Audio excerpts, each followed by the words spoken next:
aliri pakaian kitanya itu dengan air mengalir gitu, jadi kudu ngalir ngocor gitu. Tetapi yang harus difikirkan Bu di dalam hukum Islam itu di dalam mencuci itu apanya? Sucinya Bu. Kita bertujuan bukan ingin membuat pakaian itu menjadi wangi. Jadi dalam Islam nggak ada bertujuan untuk pakaian itu sehingga menjadi wangi. Bukan, tujuan pertamanya itu adalah pakaian itu harus suci.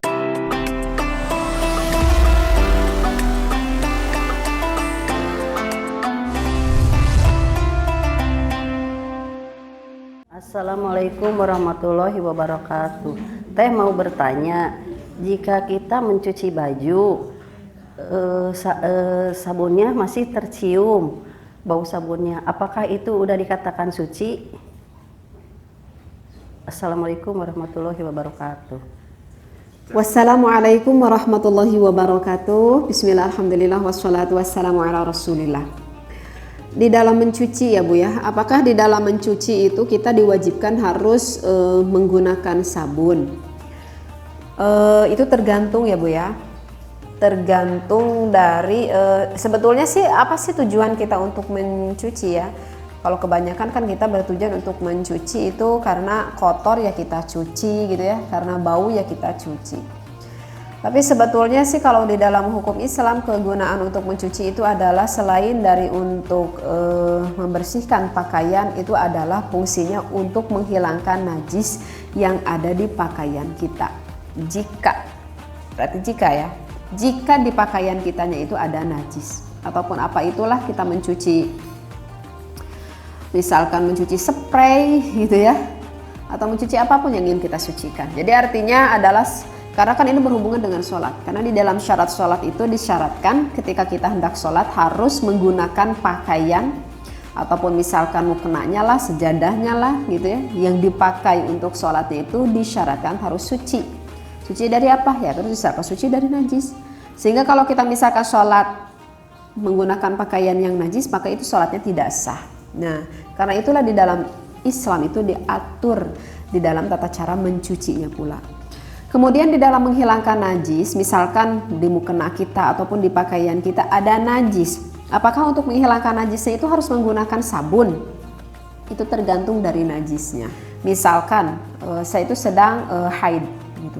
Kemudian celana dalam saya itu terkena oleh darah haid. Sehingga kalau misalkan ingin celana dalam itu saya bisa dipakai kembali, maka kan otomatis saya harus menghilangkan dulu najis darah haidnya itu. Tetapi kalau saya tidak menggunakan sabun, maka saya akan merasa kesulitan sekali untuk menghilangkan darah tersebut. Berarti otomatis menggunakan sabun itu hukumnya apa? Itu bisa menjadi wajib menggunakan sabun. Tujuannya apa? Tujuannya adalah untuk menghilangkan dari najis darah tersebut. Terus kalau misalkan ada najis itu di rok saya gitu, karena rok saya itu kan misalkan panjang gitu. Nah kemudian rok saya itu terkena ke di tembok saya itu misalkan ada yang basah, yang mana saya meyakini bahwa itu adalah najis gitu.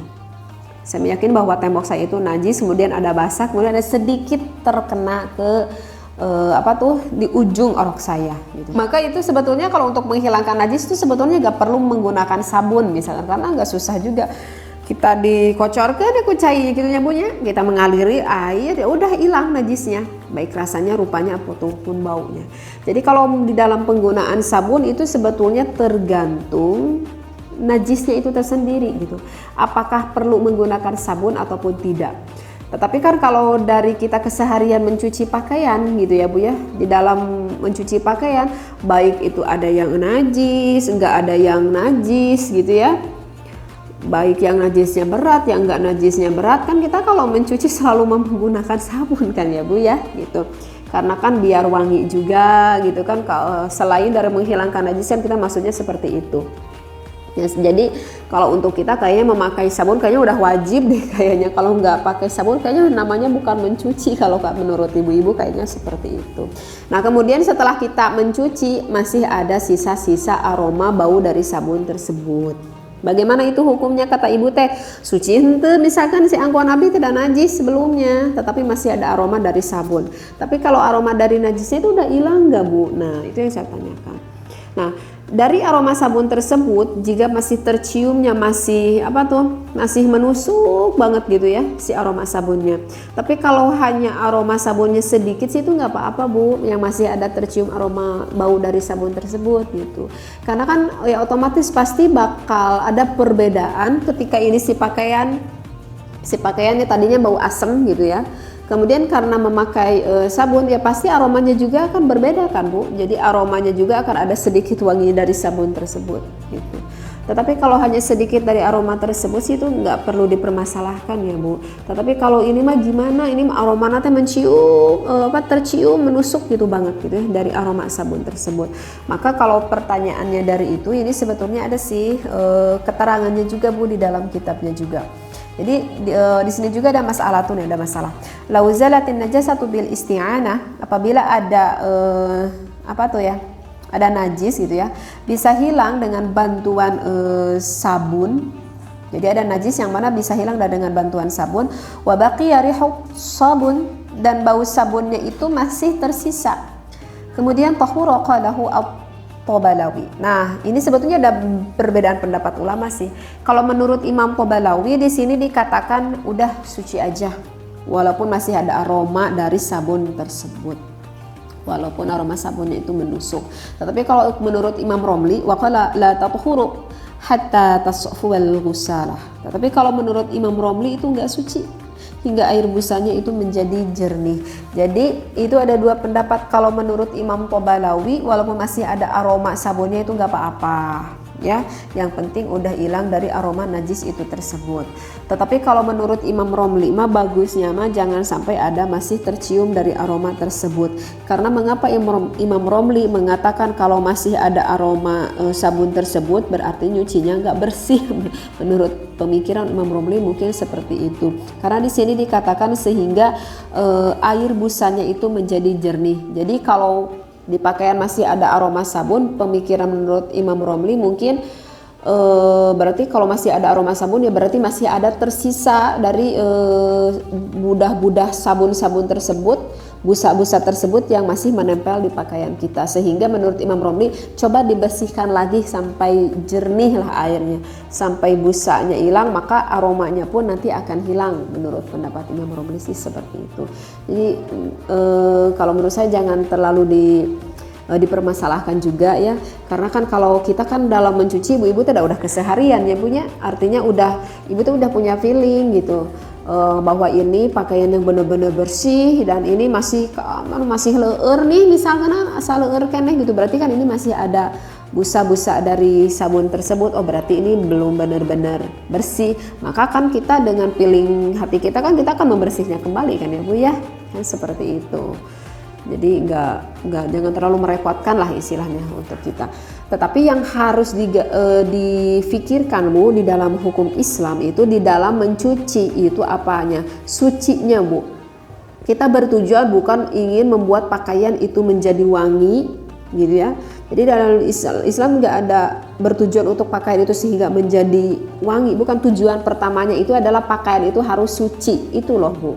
Jadi kalau wangi itu mah bonus gitu ya. Kalau wangi itu mah bonus. Nah, disyaratkan di dalam setiap kita menghilangkan hadas ataupun menghilangkan najis itu harus jari'ul ma'i. Airnya itu harus mengalir. Sekali lagi, di dalam menghilangkan najis itu airnya itu harus mengalir. Sehingga kalau airnya enggak mengalir itu nanti enggak suci Bu. Jadi kalau misalkan kita mencuci pakaian, kalau kita mencuci pakaian misalkan secara manual gitu ya Bu ya, secara manual itu digusrek-gusrek gitu ke tangan. Biasa kan ibu pakai sabun dulu. Nah biar ibu nanti membersihkannya enggak repot, bisa sama ibu misalkan menampung dulu air di ember ataupun di wadah yang agak besar, kita masukin, dicelupin agar busanya itu hilang. Nah setelah itu baru ibu mau proses apa? Mau proses pensucian. Nah yang pertama Bu, yang pertama itu tempatnya itu harus suci dulu. Apa tempatnya? Misalkan embernya. Nah embernya itu jangan lupa dibersihkan dulu. Yakin ini suci, dibersihkan. Dan yang suka sering lupa apa tuh? Kalau anak saya mah kalau nyuci teh yang suka lupa mah itu Bu, apa tuh gagang itunya Bu, gagang embernya. Gagang ember kalau saya lihat anak saya, itu kata saya tuh gagalnya harus dibersihkan gitu, karena dikhawatirkan ada najis di sana. Maka kalau kita mencuci ember tuh jangan lupa sama gagang-gagang embernya, harus yakin. Nah setelah itu ember tersebut jangan disimpan terlalu dekat di dekat pakaian itu. Kalau bisa, misalkan kita air mengalir di sini, misalkan ada bak mandi, bisa disimpan di atas agar tidak terciprat dari pakaian ini ke tempat yang suci. Jadi simpanlah embernya di atas. Kalau nggak ada tempat yang di atas itu ya setidaknya simpan agak sedikit jauh. Tapi nggak perlu diperhatikan gini-gini juga terus, nggak perlu, agak sedikit jauh gitu ya agar tidak terciprat lah ke ember tersebut. Kemudian cara mensucinya bagaimana? Cara mensucikannya itu adalah dialiri pakaian kitanya itu dengan air mengalir gitu. Jadi kudu ngalir, ngocor gitu. Kalau misalkan nggak ada air mengalir, adanya gayung, ya udah gayungnya gitu satu-satu gitu, agar airnya mengalir. Jadi kalau misalkan airnya nggak mengalir itu nanti nggak hilang najisnya. Misalkan ibu membersihkan pakaian, ibu menyiapkan ada 5 ember besar, tetapi 5 ember besarnya itu kurang dari 2 kula. Ibu mencuci di sini. Udah gitu dimasukkan ke ember yang kedua, dimasukkan ke ember yang ketiga, dimasukkan ke ember yang keempat, dan ember yang kelima ibu misalkan memakai pewangi untuk pakaian. Ibu lihat udah nggak ada sabunnya, bahkan wangi, udah memakai pewangi pakaian, ya tetap aja itu nggak akan jadi suci, tetap aja najis. Kenapa? Karena airnya mengumpul di air yang kurang dari 2 kula. Nah itu sebetulnya yang harus benar-benar ibu diperhatikan di dalam mencuci. Kalau mencuci pakai mesin cuci misalkan gimana gitu, nantilah kapan-kapan lah ya diterangin. Itu ya Bu ya, jadi jangan terlalu dipermasalahkan lah, karena kalau untuk menghilangkan sabun mungkin ibu juga punya feeling tersendiri gitu ya. Seperti itu ya Bu ya. Wallahu a'lam, wabillahi taufiq wal hidayah. Wassalamualaikum warahmatullahi wabarakatuh.